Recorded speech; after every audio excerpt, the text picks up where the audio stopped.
This video is made possible by our generous supporters on Patreon. Check out patreon.com/NWR for all the details.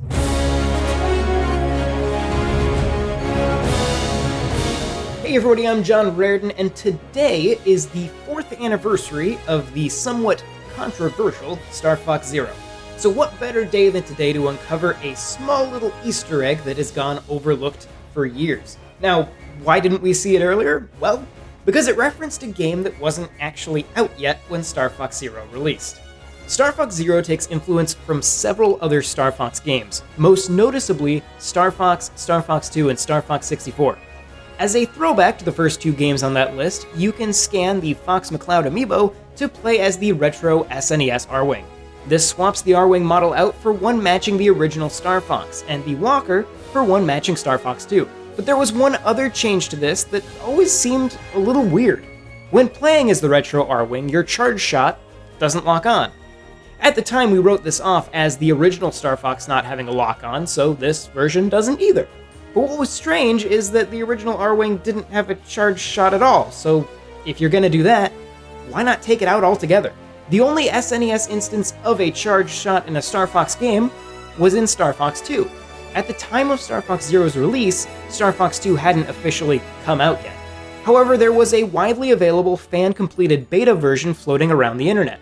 In this version, you could charge your R-Wing shot and lock onto enemies, just like Star Fox 64.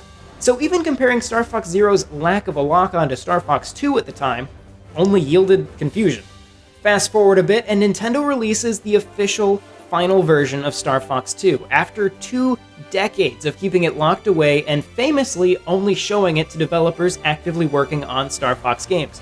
Developers like Platinum Games. There were plenty of small differences between the beta and the final versions of Star Fox 2, but one of the most obvious and oftentimes infuriating was that your ship didn't come with a lock-on. You could still charge your shot, but it was up to you to aim it perfectly. Sound familiar? That's right.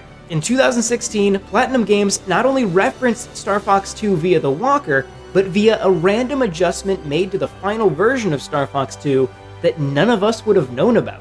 They went out of their way to make the retro R-Wing behave accurately to a game that hadn't officially been released by including a limitation that we would have had no way of knowing about. It's a very strange and specific detail that just goes to show that whether you love or hate Star Fox Zero, there was obviously a lot of love put into it. So happy birthday, Star Fox Zero. May you continue to pleasantly surprise us for years to come.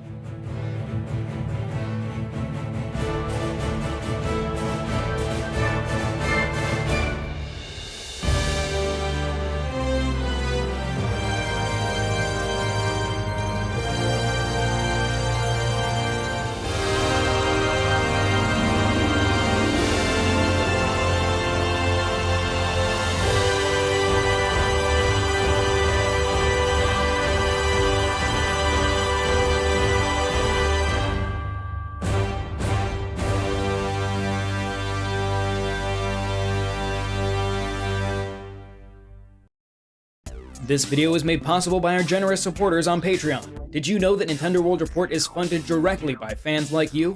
When you support Nintendo World Report on Patreon, you get immediate access to multiple exclusive podcasts every month, exclusive Discord channels, an early look at select content, and more, all for as little as $1 a month. Check out patreon.com/NWR for all the details.